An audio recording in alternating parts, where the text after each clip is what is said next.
नवादा जिले में बीते रात्रि चोरों ने जमकर उत्पात मचाया है। आपको बता दें कि एक ही रात में चोरों ने 4 दुकानों में अपना हाथ साफ किया है। ताजा मामला जिले कादिरगंज बाजार की है, जहां के 4 दुकानों में शटर उखाड़ कर लाखों रुपए की संपत्ति की चोरी अज्ञात चोरों द्वारा कर लिया गया है। दुकान संचालकों ने बताया कि चोरी का वास्तविक आकलन अभी देखने के बाद पता लगाया जा सकता है। स्थानीय ग्रामीणों एवं दुकानदारों ने स्थानीय प्रशासन पर लापरवाही का आरोप लगाते हुए कहा कि पुलिस गश्ती में भी कोताही किया जा रहा है। स्थानीय प्रशासन बाजार वासियों को भगवान भरोसे छोड़कर बस ड्यूटी पूरा कर रहे हैं। पुलिस या कार्यशैली और सुरक्षा के सवाल को लेकर ग्रामीणों ने कादिरगंज पकड़ी बरावा पथ को जाम कर दिया है तथा वरीय पदाधिकारी को बुलाने की मांग कर रहे हैं। बताइए, यही है कि आए दिन बाजार में चोरी हो रहा है, किसी का दुकान में चोरी होता है, मोटरसाइकिल चोरी होता है, एटीएम से यहाँ भी चोरी हो रहा है। प्रशासन इस पे कोई एक्शन नहीं ले रहे हैं। कादिरगंज बाजार में 4 दुकान की शटर को तोड़ा गया है। अच्छा, ठीक है, जिसमें एक दुकान में डकैती हुई है। पुलिस को फोन हम लोगों ने 5 इन्फॉर्मेशन 5:30 में दिए हैं और 7 बजे तक पुलिस नहीं आई। थाना गए, पुलिस को कोई 5% आके अटेंड नहीं किया पब्लिक को। सहरसा में कोरोना वैक्सीनेशन को लेकर कई इलाकों में गलत अफवाह उड़ रहे हैं। इसको गंभीरता से लेते हुए जिला पदाधिकारी कौशल कुमार ने विकास भवन के सभाकक्ष में मुस्लिम समाज व हिंदू समाज के गणमान्य व्यक्तियों के साथ बैठक कर समाज में फैल रही गलत अफवाह को लेकर लोगों के बीच सकारात्मक संदेश फैलाने का निर्देश दिया है। जिलाधिकारी कौशल कुमार ने बैठक कर दोनों समाज के गणमान्य व्यक्तियों को दिशा निर्देश देते हुए कहा कि कोरोना वैक्सीन को लेकर कई इलाकों में गलत अफवाह कुछ लोगों द्वारा फैलाई जा रही है। उन्होंने कहा कि अपने अपने इलाकों में कोरोना वैक्सीन को लेकर सभी लोगों को जागरूक करें और वैक्सीन लेने की अपील करें।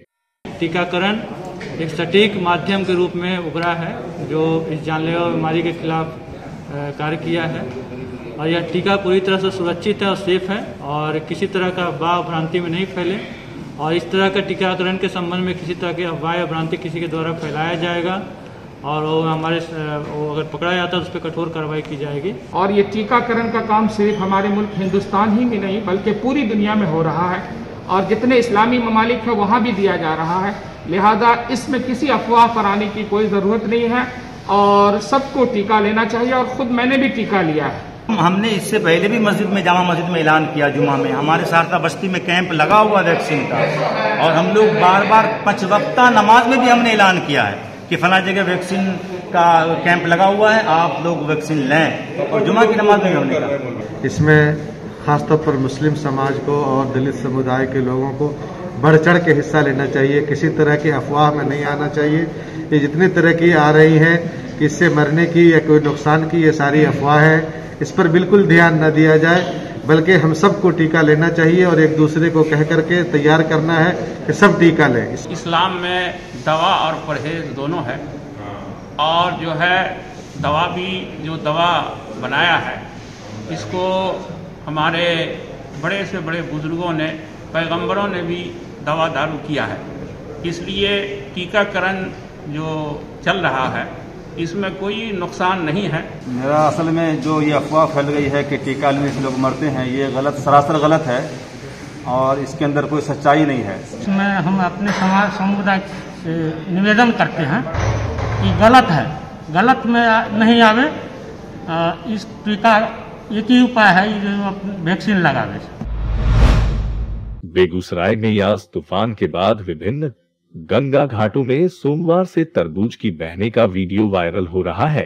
तरबूज बहते देख काफी संख्या में लोग नाव के सहारे गंगा से तरबूज निकाल कर घर ले जा रहे हैं। तेघड़ा प्रखंड के रातगांव पंचायत के पूर्व सरपंच राकेश कुमार महंत ने बताया कि सोन नदी समेत बेगूसराय से वैशाली हाजीपुर तक गंगा किनारे तरबूज की खेती होती है। तूफान के दौरान किसानों की फसल बर्बाद होकर गंगा में गिरी है, जो अब बहकर बेगूसराय तक आ रही है, जिसे लोग जान जोखिम में डालकर निकालने में लगे हुए हैं। हमारे दियारा क्षेत्र में गंगा में का जलस्तर काफी ऊंचा हो गया है और इस गंगा के पानी में तारबूज बह के बहुत ज्यादा मात्रा में आ रहा है। ये तारबूज लगता है कि सोन गंडक नदी के मुहाने से गंगा में प्रवेश कर रहा है, जो प्रदूषण का कारण कभी भी बन सकता है। लोग जान पर खेल के तारबूज ऊपर करने के चक्कर में कभी भी अपनी जान को गंवा सकते हैं। गंगा का पानी पीने से या फिर गंगा के कटाव में गिर करके उनका जान जा सकता है, कभी भी उनके स्वास्थ्य पर असर पड़ सकता है। बेगूसराय में प्रेम प्रसंग के बाद लड़की वालों ने लड़के के घर वालों से शादी की चलाई बात तो लड़के वालों ने दहेज की मांग कर दी। दहेज मांगने से नाराज लड़की वालों ने लड़के को पकड़कर मंदिर में शादी कराने की तैयारी कर रहे थे, तभी पुलिस मौके पर पहुंच गई और लड़के को बरामद कर थाने ले आई। थाने में दोनों पक्षों के बीच समझौते के बाद थाना परिसर मंदिर में प्रेमी जोड़े की शादी कराई गई। शादी का वीडियो अब वायरल हो रहा है। दरअसल बेटा गांव की रहने वाली स्वर्गीय बुधो सिंह की पुत्री दीपाली कुमारी का बनहारा गांव निवासी शिवम कुमार से 2 वर्षों से प्रेम प्रसंग था। इससे हमको कोई दिक्कत नहीं है। शादी जो हुआ मतलब जो है ना हम लोग के मतलब सबके राजी के। अच्छा। पड़ोस वाले जो है ना वो बाहर से आदमी बुला करके अपहरण करके जबरदस्ती शादी करते हैं। शादी उसी लड़की से हो रहा था। पड़ोस वाले का चक्कर जो है ना मतलब क्या इसमें होता है, मतलब उसके वो लोग मतलब एक अलग मतलब अपना वो कुछ दिखाना चाहते हैं। कुछ कहीं पति मामला सबका कोई इशू नहीं है। हम जो है आदर्श शादी किए हैं। कोरोना वैक्सीन को लेकर अभी भी लोगों के बीच कई तरह की भ्रांतियां हैं। अभी भी नालंदा के कई गांवों में लोग कोरोना वैक्सीन लेने से इनकार कर रहे हैं, तो कई लोग स्वास्थ्य कर्मियों पर टीकाकरण को लेकर दिग्भ्रमित करने का आरोप लगा रहे हैं। ताजा मामला सिलाव प्रखंड के पाकी गांव में आंगनबाड़ी केंद्र पर का है, जहां टीका एक्सप्रेस द्वारा शिविर लगाकर वैक्सीन दिया जा रहा था। इसी दौरान एक व्यक्ति वैक्सीन लगवाने के लिए पहुंचा, जो पहला डोज 1 माह पूर्व लिया था और पोस्टर को देखकर दूसरा डोज लेने पहुंचा था। सेंटर पर जब एनएम द्वारा कहा गया कि दूसरा डोज 84 दिन बाद लगेगा तो हंगामा करना शुरू कर दिया। हमने अलग काम है। हम बिहार से बाहर हैं, बिहार से बाहर हमने बिहार के अंदर हम है। हमारे पर जो कानून लागू है रूल सबके ऊपर होना चाहिए। किसी को आप दे दीजिएगा 40 दिन में, हमको 80 तो 80 दिन में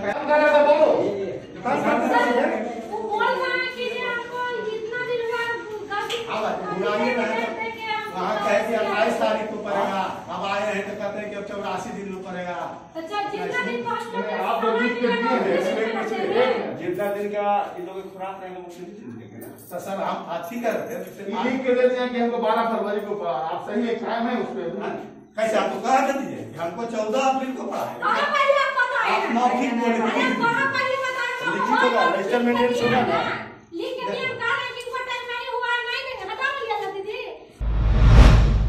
विनोद कुमार पाठक को कांग्रेस आलाकमान ने बिहार प्रदेश के व्यवसायी प्रकोष्ठ के अध्यक्ष बनाया है। आपको बता दें कि कुछ महीनों पहले ही उन्होंने कांग्रेस में सदस्यता ग्रहण किया था।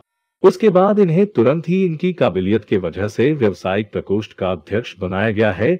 उन्होंने मीडिया से बात करते हुए कहा कि कांग्रेस की उम्मीद पर खरा उतरेंगे। उन्हें जो जिम्मेवारी मिली है उसको भी वह ईमानदारी से निभाएंगे। सबसे पहले तो मैं इसके लिए कांग्रेस के शीर्ष नेतृत्व और बिहार के हमारे सभी आदरणीय नेता को बहुत बहुत धन्यवाद देता हूँ, आभार प्रकट करता हूँ कि हमारे ऊपर ये जिम्मेदारी दी गई। और मैं आपके माध्यम से हम अपने शीर्ष नेतृत्व को ये आश्वासन देना चाहता हूँ कि कांग्रेस के लिए जितना से मेहनत करना पड़ेगा, जितना हो सकेगा, जितना खून पसीना लगाना पड़ेगा, हम कांग्रेस को मजबूत करने में कोई कसर नहीं छोड़ेंगे। और पूरे बिहार के व्यापारियों को हम एक प्लेटफार्म पर कांग्रेस के मंच के ऊपर लाएंगे और कांग्रेस का जो भी किया हुआ है वो हम बताएंगे और एक एक व्यापारी के पास जाएंगे और कांग्रेस को मजबूत करेंगे। पुलिस के लिए सिरदर्द बना कुख्यात हत्यारा रंगदार राहुल सहनी के साथ उसके पूरे गिरोह को दबोचकर पुलिस ने एक बड़ी सफलता हासिल कर ली है। आपको बता दें कि गिरफ्तार राहुल महज कुछ दिनों में ही पूर्वी चंपारण जिले में कई घटनाओं को अंजाम देकर अपना इस कदर आतंक स्थापित कर लिया था कि दर्जनों व्यवसायियों द्वारा उसके पास बतौर रंगदारी लाखों रुपए पहुंचाए जा रहे थे। इसी बीच रंगदारी के पैसे देने में आनाकानी करने पर इसी 27 मई को राहुल के गुरगेने जिले के मुफस्सिल थाना क्षेत्र के ढेकहा बाजार में एक कपड़ा व्यवसायी को गोली मारकर भय का माहौल स्थापित किया था। फिर लगातार जिले के 2 व्यवसायियों से 10-10 लाख रुपए की रंगदारी की मांग कर व्यवसायी और पुलिस के लिए नासूर बन गया था।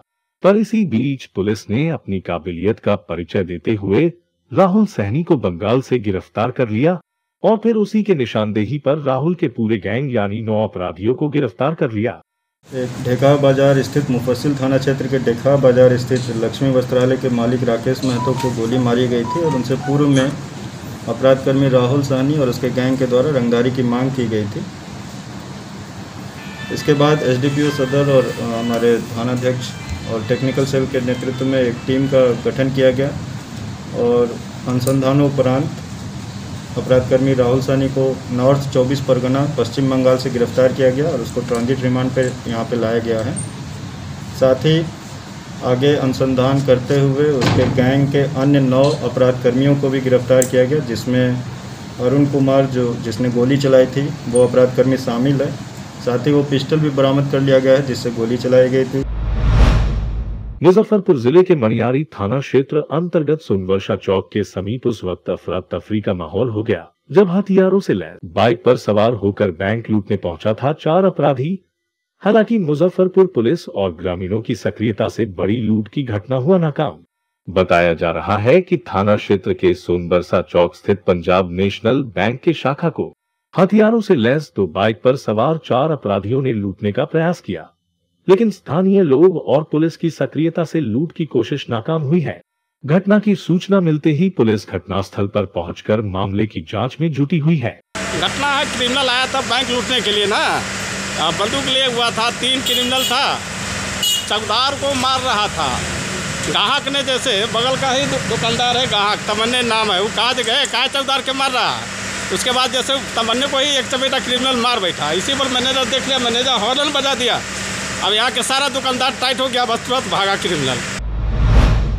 सिकंदरा थाना प्रभारी सदाशिव कुमार साहा ने गुप्त सूचना के आधार पर सिकंदरा थाना क्षेत्र के पोल्ट्री फार्म से 222 लीटर विदेशी शराब जब्त किया है।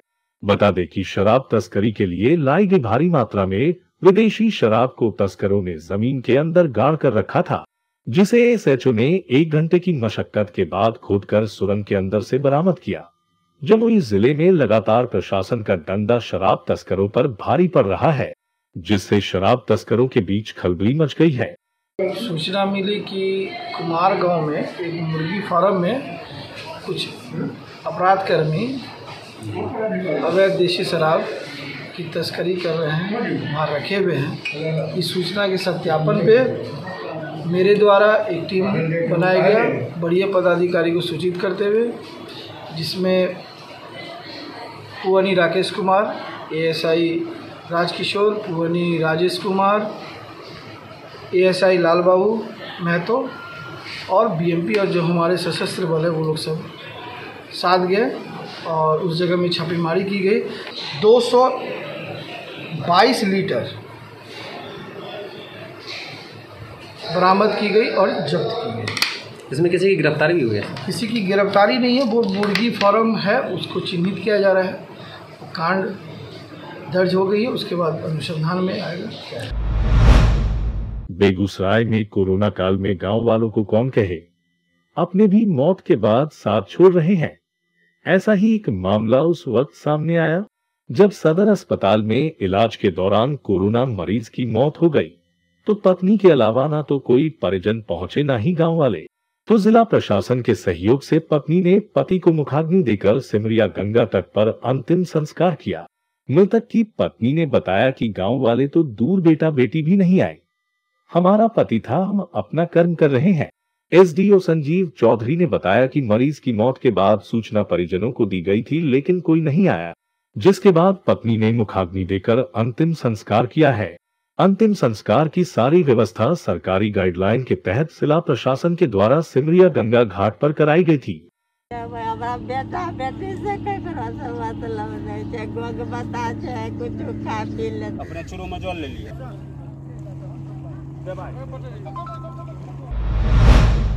बेगूसराय में देर शाम पेड़ से लटका एक युवक का शव मिलने से पूरे क्षेत्र में सनसनी फैल गई। घटना तेघड़ा अनुमंडल क्षेत्र के बछवाड़ा थाना अंतर्गत की है। हालांकि उक्त घटना में अभी तक ये स्पष्ट नहीं हो पाया है युवक ने आत्महत्या की या फिर उसकी किसी ने हत्या कर शव को पेड़ से लटका दिया है। लेकिन घटनास्थल पर शव को देखने के बाद ऐसा प्रतीत होता है कि किसी ने युवक की हत्या करने के बाद उसके शव को पेड़ से लटकाया है। घटना की सूचना के बाद बछवाड़ा थाने की पुलिस देर शाम मौके पर पहुंची एवं छानबीन में जुट गई। मृतक की पहचान बेगम सराय निवासी महेश मांझी के रूप में की गई है। तुरंत हमको जानकारी हुआ कि महेश मांझी बेगम सराय निवासी था। वो फांसी लगा करके गंगा किनारे में आत्महत्या कर लिया। पारिवारिक विवाद हम लोगों को समझ में आ रहा है और शायद नशा वशा भी करता था। बिहार के ऐतिहासिक मोकामा के राजेंद्र पुल पर व्यावसायिक वाहनों के परिचालन पर रेलवे की पूर्ण पाबंदी की चिंदी चिंदी उड़ रही है। उत्तर बिहार की लाइफ लाइन के रूप में प्रसिद्ध इस पुल को हाथीदह, मराची और चकिया पुलिस की तिकड़ी ने अवैध कमाई का कामधेनु बना लिया है। पुलिस की इस स्याह करतूत की कलई आज तड़के हादसे में एक युवक की मौत ने खोल दी है। हादसे के बाद 3 घंटे तक बाधित परिचालन के दौरान राजेंद्र पुल पर अवैध बालू लदी सैकड़ों पिकअप गाड़ी कतार खड़ी हो गई। उल्लेखनीय है कि राजेंद्र पुल की जर्जर अवस्था को देखते हुए रेलवे ने व्यावसायिक वाहनों का परिचालन प्रतिबंधित कर दिया है। ऊपर से बिहार में कोरोना लॉकडाउन है। ऐसे में हर दिन काली रात में बालू की अवैध ढुलाई पुलिस का काला चेहरा दिखा रही है। इस साल 1 जनवरी को बाढ़ एसपी अमरीश राहुल ने अवैध बालू लदी 72 गाड़ियां जब्त की थी। तब से कुछ दिनों तक बालू का कारोबार पर रोक लगी थी, मगर एक बार फिर से ये काला कारोबार उफान पर है। जिले में अचानक आई तेज आंधी और बारिश से जनजीवन अस्त व्यस्त हो गया। जिले के कई इलाकों में पेड़ टूटकर सड़क पर गिर गए, जिससे आवागमन बाधित हो गया है। हालांकि जिले में लगातार रिमझिम बारिश के कारण सूखी नदियों में भी जान आ गई है। वहीं बारिश के कारण खेतों में लगे फसल नष्ट भी हो गए हैं। मंगलवार को आई तेज आंधी बारिश से बिहार शरीफ प्रखंड कार्यालय में लगा विशाल पेड़ बिजली का खंभा गिर गया। इसके अलावा NH समेत अन्य सड़कों पर भी पेड़ गिर गए। हालांकि अभी लोगों के हताहत होने की सूचना नहीं है। दोपहर बाद एकाएक शहर का ऐसा नजारा हो गया कि लोगों का सड़कों पर चलना मुश्किल हो गया था। तेज हवा के कारण जो लोग जहां थे वहीं दुबक गए। नालंदा के रहुई प्रखंड के सिहुली गांव में ब्लैक फंगस से पहली मौत हुई है। मौत के बाद ग्रामीणों में हड़कंप मच गया है। ग्रामीण काफी डरे सहमे और भयभीत है। ग्रामीणों ने बताया कि विजेंद्र पासवान कोरोना की जंग तो जीत गए, मगर ब्लैक फंगस की जंग नहीं जीत सके। अब उनकी मौत होने के बाद हम लोगों को ये भय सता रहा है कि कहीं कोई और व्यक्ति इस बीमारी के चपेट में ना आ जाए। वहीं मृतक के परिजनों ने बताया कि पटना एम्स में जांच के दौरान ब्लैक फंगस पाया गया। इलाज के दौरान ही उनकी मौत हो गई। परिवार वाले आर्थिक रूप से काफी कमजोर हैं।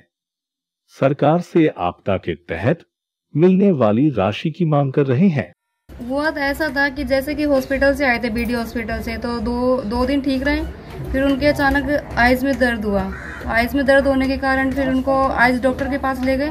तो आइज डॉक्टर के पास ले जाने के बाद उनके मतलब आइज में फिर दवाई वगैरह दिया, फिर भी उसमें सुधार नहीं आया। सुधार नहीं आने के कारण फिर उनके सर में दर्द हुआ अचानक। तो उसी वजह से धीरे धीरे आइज में बहुत ज़्यादा प्रॉब्लम बढ़ने लग गया। फिर इसी वजह फिर उनको फिर जाँच के लिए फिर वहाँ पे ले गए सुजीत डॉक्टर के यहाँ। फिर वहाँ पे उनको जाँच लिख दिया है, ये ऑर्बिट का ये सब MRI हुआ। फिर उनको पटना ले जाया गया। फिर पटना में बताया कि ऐसे ऐसे प्रॉब्लम है, उनके पूरा ब्रेन में पूरा मतलब इन्फेक्शन फैल चुका है। पंचायती राज मंत्री सम्राट चौधरी ने कहा है कि बिहार में पंचायत चुनाव नहीं होने की स्थिति में बिहार में पंचायत, ग्राम कचहरी, पंचायत समिति, जिला परिषद में परामर्शी समिति का गठन किया जाएगा। चुनाव तो 15 जून को व्यवस्था खत्म हो रही है और पंचायती राज अधिनियम में कोई व्यवस्था नहीं थी कि यदि चुनाव नहीं हो तो हम क्या करेंगे। तो 2006 में जब कानून बनाए गए थे, बिहार में संशोधन किया गया था पंचायती राज एक्ट में, इसकी व्यवस्था नहीं हो पाई थी। इस व्यवस्था को हम लोगों ने बनाने के लिए तय किया है कि पंचायत स्तर पर, ग्राम कचहरी स्तर पर, पंचायत समिति स्तर पर और जिला परिषद स्तर पर हम लोग एक परामर्शी समिति का गठन करेंगे और उस गठन के बाद हम पूरे तरह जो व्यवस्था एक खड़ी है पंचायतों की, उसके रूपरेखा तैयार करेंगे। परामर्शी समिति में कौन से लोग? देखिए, अभी हम लोगों ने कानून बनाए हैं, क्योंकि अभी तक कोई कानून नहीं था। अभी महामहिम राज्यपाल के इसमें स्वीकृति मिलना बाकी है। जैसे ही महामहिम राज्यपाल के आदेश आ जाएंगे तब हम लोग नोटिफिकेशन करके उसके रूल्स बनाएंगे कि इसमें किस तरह के लोग रहेंगे, क्या व्यवस्था होगी। ये सारी व्यवस्था फिर माननीय मुख्यमंत्री की अध्यक्षता में बैठक होगी और इसको निर्णय लेने का काम करेंगे। अभी हम लोगों ने रूल्स बनाए हैं कि कानून में सेक्शन जोड़े हैं कि आप, पहले तो ये नियम ही नहीं था, इसको नियम जोड़ा गया है।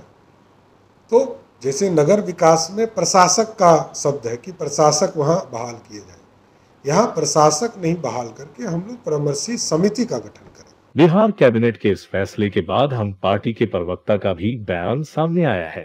डॉक्टर दानिश रिजवान ने इस फैसला को लेकर सीएम नीतीश कुमार को बधाई दी है। साथ में कहा है कि पंचायतों में गठित होने वाली परामर्श समिति में वर्तमान पंचायत सदस्यों के साथ विधायक प्रतिनिधि भी शामिल होंगे। इससे गांवों का विकास बाधित नहीं होगा। देखिए, पंचायतों में परामर्शी समिति बना करके माननीय मुख्यमंत्री नीतीश कुमार जी ने निसंदेह लोकतंत्र की रक्षा करी है। चूंकि कोरोना काल की वजह से हम पंचायत का चुनाव नहीं करा पा रहे थे, इससे निसंदेह गांव का विकास बाधित होता अगर मुखिया को उनका पावर नहीं मिलता। इस समिति में जनप्रतिनिधि के साथ साथ विधायक के प्रतिनिधि भी शामिल रहेंगे और दोनों मिलकर के विकास का एक नया आयाम लिखेंगे।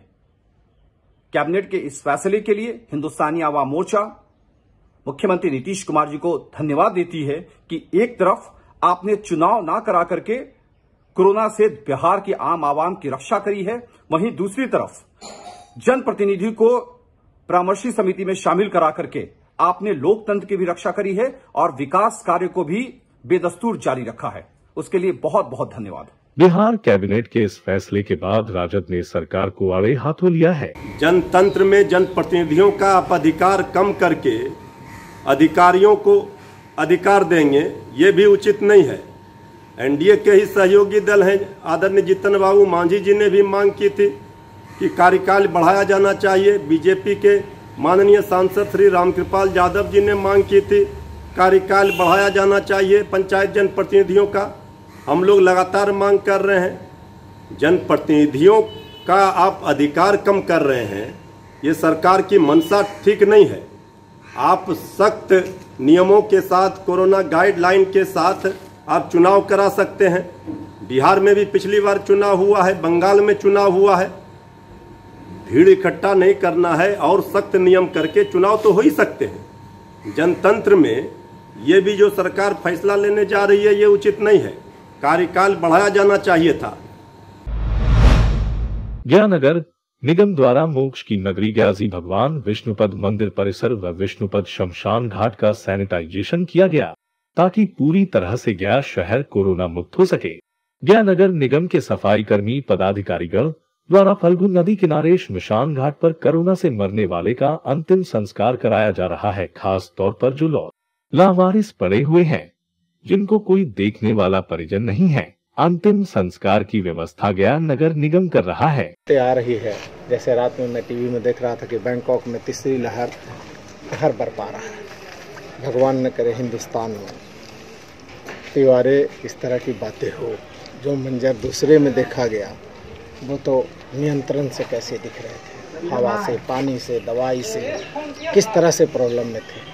भगवान विष्णु के चरण में सिर नमन करके उनसे अपेक्षा निवेदन करना चाहता हूँ, अनुरोध करना चाहता हूँ, उनसे मांगता हूँ कि गया में ऐसी स्थिति ना हो। हम लोग कोशिश कर रहे हैं, आज मंगला गौरी का भी पाइप वहाँ तक पहुँच जाता है तो वहाँ भी माता से आराधना करने के लिए हम लोग जा रहे हैं। और ऐसी कुछ बातें हुई तो हम लोग फिर से उस तरह से तैयारी करना होगा। बड़ा दुखद है, आइंदा इस तरह करना हो। पता नहीं है, एक महामारी ठीक नहीं होता है।